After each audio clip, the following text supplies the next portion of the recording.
Welcome to Channel's Business Global with me, Juliana Olayinka, from our studios here in London. Over the next half an hour, we'll be looking beyond the business headlines by giving you in-depth perspective on the stories that are affecting all of us. Coming up on today's show, I'll be analysing the latest from the Bank of England Monetary Policy Committee meeting with senior research analyst Lukman Otanuga.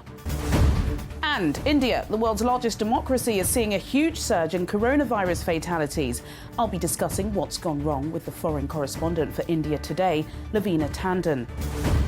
Then later, with less than 100 days to go until the US presidential election, I'll be asking author and activist Yaron Brook how COVID-19 and trade spats will influence the crucial decision for voters at the ballot box. Before those discussions, here's our business correspondent, Simon Fusey, with a breakdown of the biggest business stories trending in Britain this week. Simon, Virgin Atlantic, they seem to be caught up in another saga, this time involving some sort of bankruptcy in the US. Yeah, it's multifaceted, this story, because Virgin is obviously a big company, and Virgin Atlantic has several different departments as well, including Australia, and there's the Virgin in the UK. Let's start with the UK first. There's a court case ongoing at the moment, and this court case has heard that Virgin Atlantic could run out of cash next month if creditors do not approve a £1.2 billion rescue deal that's been on the table for about a month. Now, the reason this court case has come about is that the creditors need to see that it is a sound business, that it was a sound and sort of money-making business before the coronavirus hit, and that if they give them this money, that it's not going to go under later related to business matters. So in the court, they're arguing that the company is fundamentally sound, but that a restructuring and fresh injection of money is critical to securing its future, and the plan needs approval from creditors, so that's why it's in the court today and for the next few days. Now, if we go over to the US, part of this process in court is about Chapter 15 of the US Bankruptcy Code, so they need to get this approval as well. And as part of this process, they're seeking protection under Chapter 15 of the Bankruptcy Code. Now, this part of the code is that US companies, non-US companies, use this to basically pretend it's kind of a US company to protect their company against creditors who want to maybe give lawsuits or try and take assets from the company. So it's a kind of, again, a thing that says we're an okay company, please protect us for the next few months, and then we can start making money. So that's Chapter 15 in the US of the Bankruptcy Code. They're going through that as well. It's a kind of slightly separate thing. Then there's Virgin Australia. The last few days, been a lot of news about Virgin Australia saying they're going to sack 3,000 employees, or about a third of its workforce, and that they're about $6.8 billion in debt. Now, that's slightly different because Virgin, Richard Branson sold that recently to a company called Bain Capital, but they're also in trouble. So it's a lot of Virgin Atlantic brands, Airways brands, and the reason is obviously airlines are sort of shedding money all over the shop. I don't know when you last flew, but people aren't going on their usual summer holidays. They're staying in their own countries. Airline tickets are around 79% down this time last year. American Airlines, United Airlines saying that together they may lose 60,000 jobs as a worst case scenario. So I think the airline industry obviously really struggling, and these longer haul flights, a bit like Virgin, are the ones that really losing out, because people may be sort of tempted to travel to maybe a few countries away, but the kind of holidays that people were thinking of going on to Asia or America, long haul flights, people don't seem to be doing at the moment. British Airways pilots have voted to accept a pay cut as part of their deal. 270 jobs going to be lost there, but it seems like this isn't something that's limited to Virgin Airways, Virgin Atlantic, but it is a problem, and so they're looking for $1.2 billion to be approved. The court case is ongoing, and we'll no doubt bring viewers the update on that when that case is over. Very briefly, Simon, do you think they're likely to survive? I think it's really hard because, who knows what's going to happen with coronavirus and the airline. It depends on spikes. And I think travel is only going to sort of increase generally. If you think in the long term, people are taking more and more flights. I do think it sort of depends on, if they can survive this short period, if they can make it through to Christmas, make it through to next year. And, hopefully there aren't too many second spikes in countries, then they should survive. But I think it's, taking one step at a time. If their company practices and their business model does turn out to be sound, then they should get through it. It's obviously a huge name. Everyone's heard of Virgin Airways, Virgin Atlantic, and it's quite a kind of, especially in brand. Nigeria. It's a big thing, and I think it's also got quite a good PR sort of image. People think it's quite a luxury brand, so it should survive. But I think they just need to get these few things over, get these sorted and get this sort of fresh injection of capital into the company, and then they should be able to move forward. But it just depends on the next few weeks in this court case. Simon Pusey, as always, thank you. Another big British news story from this week is the latest update from the Bank of England's Monetary Policy Committee meeting. And to discuss this, I'm now being joined by Lukman Otunuga, a senior research analyst at FXTM. Lukman Otunuga, thank you, as always, for joining me on the show. So no surprises there. The Bank of England's 9-strong Monetary Policy Committee members voted unanimously to keep interest rates at a record low of 0.1%. What was your reaction to that?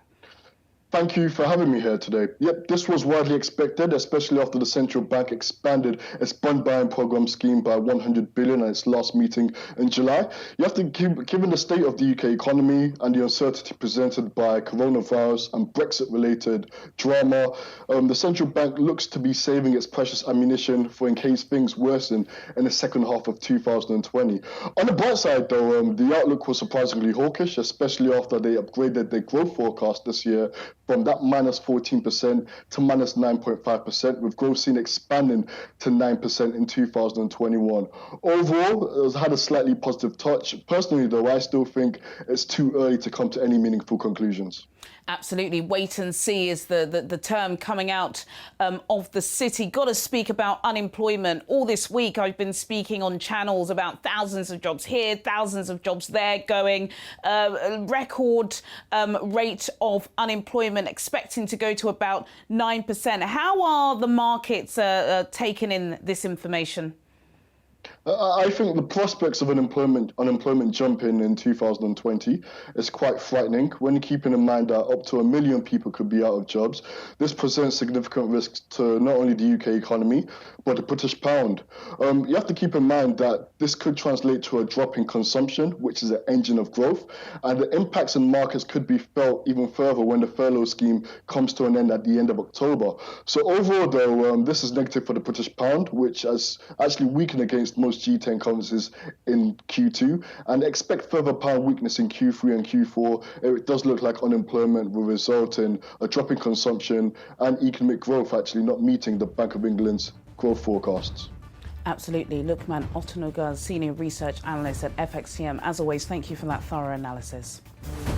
Let's move across to India now, where concerns are mounting over the surging coronavirus. Over the past several days, India has reported almost 50,000 new coronavirus cases daily, bringing the national total to almost 1.8 million. The month of July alone saw 1.1 million cases. Over 37,000 people have died so far. With 100 million Indians living in slums, there are major concerns that the country's health system is failing some of the world's most vulnerable people. Well, for more on this, I'm now being joined by the foreign correspondent for India Today, Lavina Tandon. Lavina Tandon, thank you so much for joining us once again on Channel's Business Global. So much has happened since we last spoke. I believe when you were last on the show, we were speaking about coming out of lockdown. Fast forward a couple of weeks, India now has one of the highest death rates of COVID in the world. Some have described Modi's handling of the situation as frantic. What's gone wrong? Juliana, we really have to see India in the full perspective. So in the beginning, when Modi really quickly shut down everything, when we were talking of herd immunity, when Boris Johnson here in the UK was still thinking about it, everyone went gung-ho about, wow, fantastic, the manner in which Modi has handled this, and he has been very swift in taking actions and implementing them as well. And now suddenly the whole thing is changed because this had to happen. India has a huge population. 1.9 million people might have got affected, but only 40,000 have died. So there is more robust community. And that is not to say that he has done something right or wrong. As I keep saying, even for Boris or even for anyone else, that it is such a difficult virus which has a bespoke attitude or bespoke action that's needed as per the makeup of each country and also the genetic makeup of the people. How are they able to deal? For example, in India, women are getting more affected, but they are surviving more. It is men who are really taking the brunt far more because apparently women immunity is more robust. So at this point to say whether he was completely right or completely wrong is a very difficult thing. Yes, one can always say that the government can do more and should have done more, but the kind of disparity that exists not only amongst the class, caste, or of people, but also of literacy. And some, as we saw, we had discussed last time how migrant workers flocked and increased the rate. So it is very difficult. Now, recently a survey has been done in the biggest slum in Dharavi in Mumbai, where they have just figured out that possibly they already have herd immunity. And we don't know how long it will last. So my last word would be, Juliana, it is very difficult and unfair to judge anyone at this point in time very quickly, because the virus is still developing. We are still trying to understand it. And for India, the difficulty is maybe they shut down very quickly, and now they're opening when the virus is not totally on the downward spiral. That is because people will either die of hunger or of the virus. So they rather choose to die of the virus. At least they have a chance there. But hunger, they don't have a chance. So it's really difficult. Gosh, Lavina Tandon, thank you so much for that thorough analysis. I'm still going to keep you just for a couple of minutes. I know you're a very busy woman this morning, but it's really important that you put that nuance there, actually, because, of course, it's so easy, isn't it, especially for media in the West, to cast these assertions that governments saying they've done so badly. And I think when it pertains to India, we are talking about the largest democracy in the world. What do you think has surged this media interest? Because there's clearly some renewed media interest in India, and you are based in London. What are the diaspora saying about this increase in infections? You mean the diaspora in UK saying? Yes. Or the diaspora? Okay. You see, the diaspora in the UK have been in a tiz for a very long time, because people who wanted to go to India can't go. People who want to come from India. I think in any situation which is crisis situation, the human behavior of panic takes over. And therefore, as such, the virus is so difficult to understand. Now, with this panic situation that happens, you're not able to make the correct judgment. So the diaspora, or we sitting here, when we look at India, we feel very concerned. When I speak to my family, I'll give you a very because we speak of a big statistics, and we are not able to see what are the face to this statistics. So let me try and put some face to it. So, for example, I'll tell you that government put in a lot of money. Then I ask, has it reached people or has it not reached people? It's a big question. So yes, it has reached many, but there are situations where it has not reached a lot of the others. The poor are actually suffering. Our own servant, for example, how do you assess the situation? So let's say in a household, there's a servant. He wants to, with migrant workers wanting to go back home, they wanted to go back home, and they went out of the house and said, no, we are going. Now, they couldn't get along on the bus, and they had to come back. Now the building won't take them back. They are jobless. So there are very simple, small situations like this in every family which they try to control. Now, the issue is that the food chain in India is difficult anyway. The supply chain in India is difficult. A lot of food is lost in between.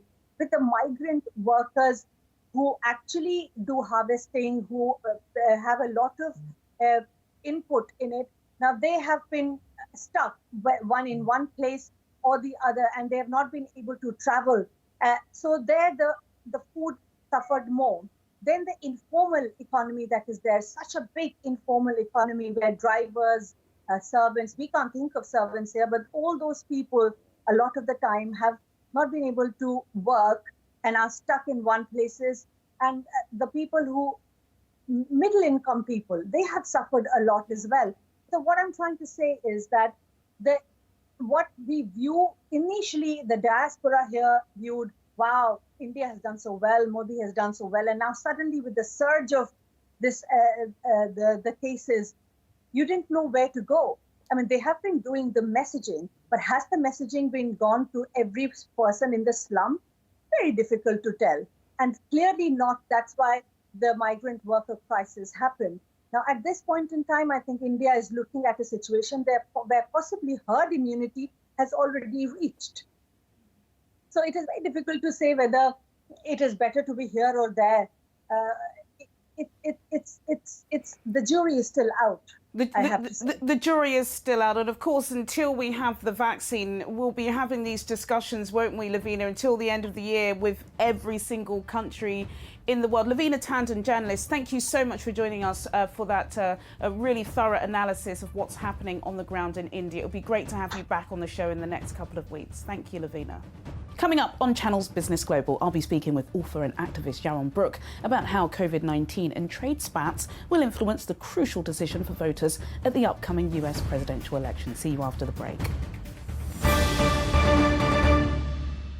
Welcome back to Channel's Business Global with me, Juliana Olayinka, from our studios here in London. In a moment, I'll be speaking with the author and activist Yaron Brook. But before then, here's some company news for you. Microsoft have confirmed that it's in talks to acquire TikTok's US operations. The purchase would cover America, Canada, Australia and New Zealand and will result in Microsoft owning and operating in those markets. In a company statement, Microsoft referenced the data and privacy concerns expressed by US President Donald Trump, ensuring, and I quote, the operating model for the service would be built to ensure transparency to users as well as the appropriate security oversight by governments in these countries. Pizza Express has become the latest UK-based restaurant to announce that it could be closing about 67 of its restaurants, putting up to 1,100 jobs at risk. The chain said it's planning to launch a company voluntary arrangement in the near future in a bid to push down its rents. This comes amid a significantly more challenging environment following the coronavirus pandemic and UK-wide lockdown, which closed restaurants for several weeks. BP will almost halve oil and gas production within a decade and shift its focus to renewable energy as the company reinvents itself to survive in a greener future. The oil giant will increase wind and solar power generating capacity 20-fold and install about 70,000 new electric vehicle charging points by 2030. The announcements followed a record £5.1 billion second quarter loss due to the coronavirus hammering fuel demand. Now over to our next discussion. There are less than 100 days to go until the US presidential election, but for the first time in a generation, the ballot box is not driving discussion. Millions of Americans are expected to vote by post for the first time in November due to concerns over coronavirus. Yet, counting such ballots in recent primary contests has taken weeks, and President Donald Trump has claimed that they are open to fraud. The state of the economy and civil unrest are also major headline grabbers stateside. But at what cost? Let's ask Yaron Brook, famed author, activist, and the current chairman of the board at the Ayn Rand Institute. Yaron Brook, thank you so much for joining me on Channel's Business Global. I haven't been following many US elections, but I'm pretty surprised that with less than 90 days to go until the big day, it doesn't appear to be dominating the headlines. In America, it's COVID-19, it's the trade spat with China, whether it's TikTok or Huawei. Does this work in the favor of Biden or Trump?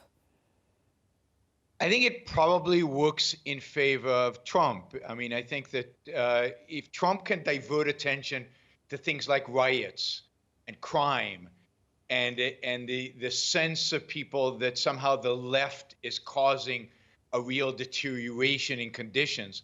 On the other hand, the more focus there is on COVID, that probably plays into the hands of Biden. So I think in the end of the day, it's very much a mixed match. It's mixed, but you know, Biden is doing everything he can to stay at the sideline and let Trump kind of collapse himself and kind of self-implode. And I think to some extent that might be working for him. I think here, especially in Britain, a lot of people are looking at the polls. Biden's leading. But, you know, we saw this, didn't we, in the run-up to 2017. Do you think we shouldn't take as much notice at the polls? Biden appears not to be saying much. He's just, as you said, letting Trump talk a lot. Do you think the polls could be wrong as they were previously? You can't rule that out because, I mean, Trump has this ability to rally his core. And then I think the left in the United States, the Democrats in the United States, have the capacity to self-destruct. And I think the more focus there is on things like riots in Portland, the more focus there is on the so-called danger that China represents to the United States, the more focus there is on fear, the more people will rally around Trump. So I won't call this until the results are in, because we learned last time that the polling can be very, very misleading. I think in other countries as well, we've seen the same phenomena. The polls seem to underestimate the populists. The polls seem to underestimate kind of last-minute decision-making that tends to be in favor of the right.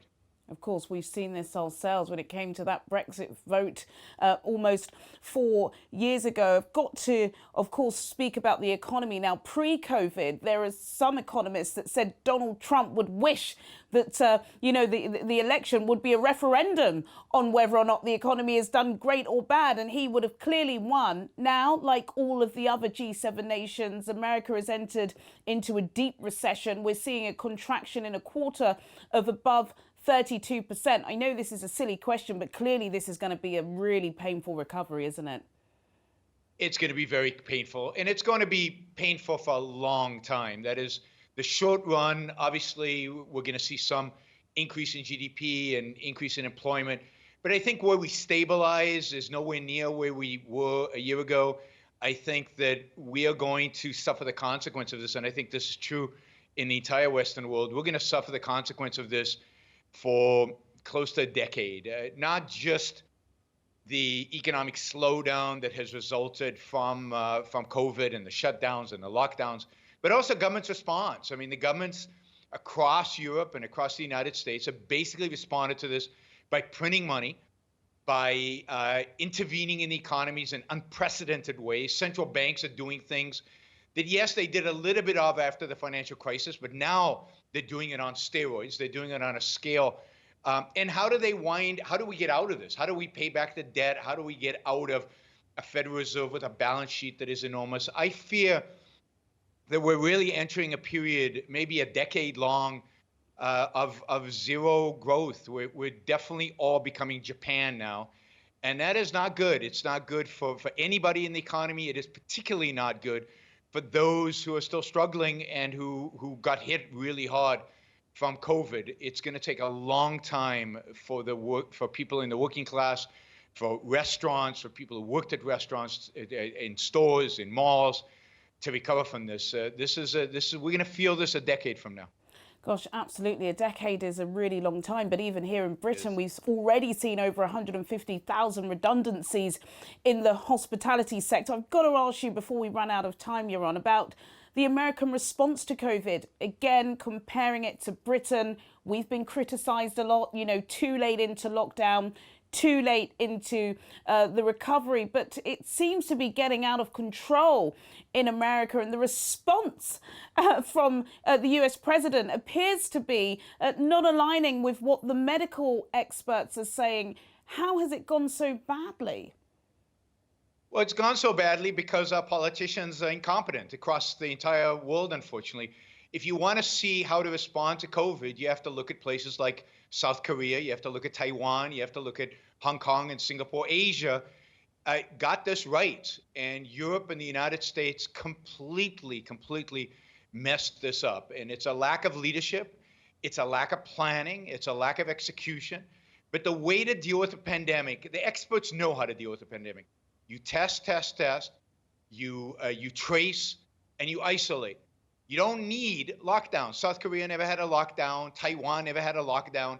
What you need is effective mechanisms to identify who has the disease and to isolate those people. And for that, you have to build an infrastructure, which the Asian countries have done over the last decade, and that infrastructure worked phenomenally well.